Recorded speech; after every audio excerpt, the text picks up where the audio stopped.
बहुत सारे तमिलनाडु में ऐसे मंदिर हैं जहां हिंदू स्त्रियों का प्रवेश वर्जित है। महिलाओं को आगे आने की ज़रूरत है।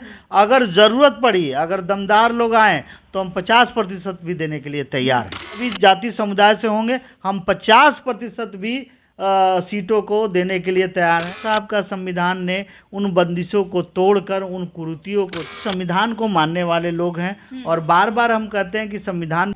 नमस्कार, मेरा नाम प्रिया मेहता है आप और रिएक्शन न्यूज देख रहे हैं। हमारे साथ अभी आजाद समाज पार्टी के प्रदेश प्रवक्ता डॉक्टर वीरेंद्र भास्कर जी हैं। कैसे हैं आप? जी धन्यवाद सबको, मेरा क्रांतिकारी जय भीम।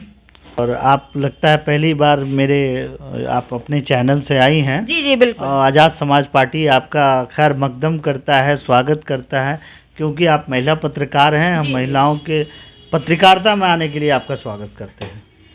आप देश, समाज और धर्म के बारे में बहुत कुछ बोलते हैं। क्या आपको नहीं लगता कि स्त्रियों के अधिकार के बारे में आपके पार्टी को बोलना चाहिए? देखिए, अभी तक अभी एक नई बहस छिड़ी हुई है देश में। हाँ। सनातन को बीमारी का क्या क्या, आप समझिए कि सनातन धर्म और उसके जितने भी पुस्तकें हैं, हाँ, उसमें स्त्रियों पर बंदिशें लगाई हुई हैं। बाबा साहब का संविधान ने उन बंदिशों को तोड़कर, उन कुरीतियों को दूर करते हुए समानता का अधिकार, समान वेतन का और कहीं ना कहीं बहुत सारे ऐसे उनको बढ़ाने वाले उपाय भारत के संविधान में किया हुआ है।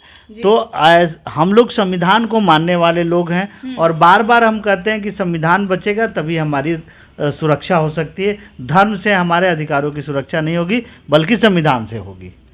तो हम तो आपके अधिकारों की सुरक्षा के लिए भी लड़ रहे हैं। आजाद समाज पार्टी अगर सरकार में आती है तो क्या कदम उठाएंगे आप? देखिए सर, आजाद समाज पार्टी सरकार में आती है तो शोषित वंचित कौन है? शोषित वंचित बहुजन लोग हैं, जो कहीं ना कहीं भूमिहीन लोग हैं, स्त्रियां हैं जिनके अधिकारों को कुचला जाता है, वैसे लोग हैं जो सरकारी में एक अच्छा ओहदा पाते हुए भी उनको दरकिनार करके चला जाता है। देश और समाज की जो नीति है, संसाधनों का जो बंटवारा है, वो बेईमानी तरीके से की जाती है।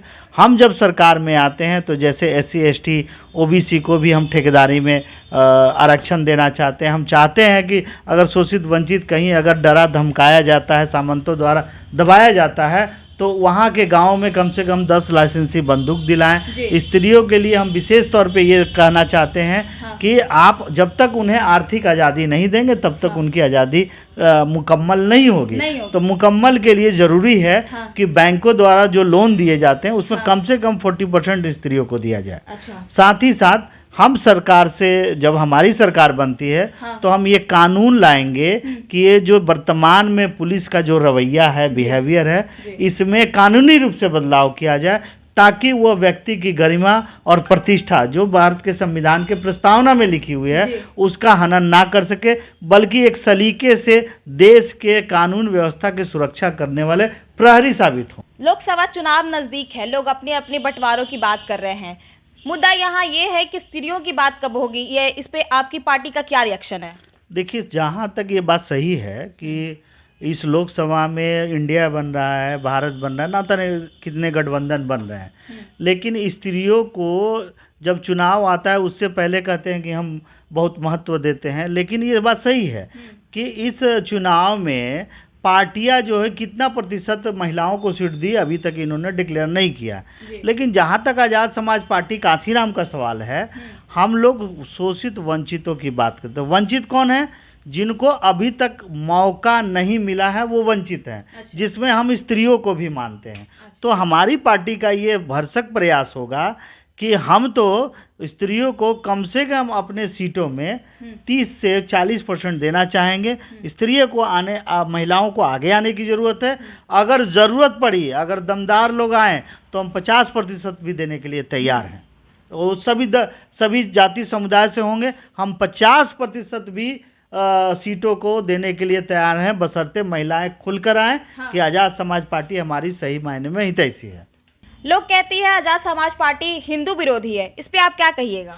देखिए, मैं तो ये मानता हूँ कि हिंदू का ना हम विरोधी हैं, ना हिंदू धर्म का विरोधी है, ना सनातन धर्म। सनातन धर्म में जो विभेदकारी नीति है, वर्ण व्यवस्था है, जाति पाति है, छुआछूत है, स्त्रियों को ताड़न का अधिकारी मानते हैं, हम उस बात का विरोधी हैं।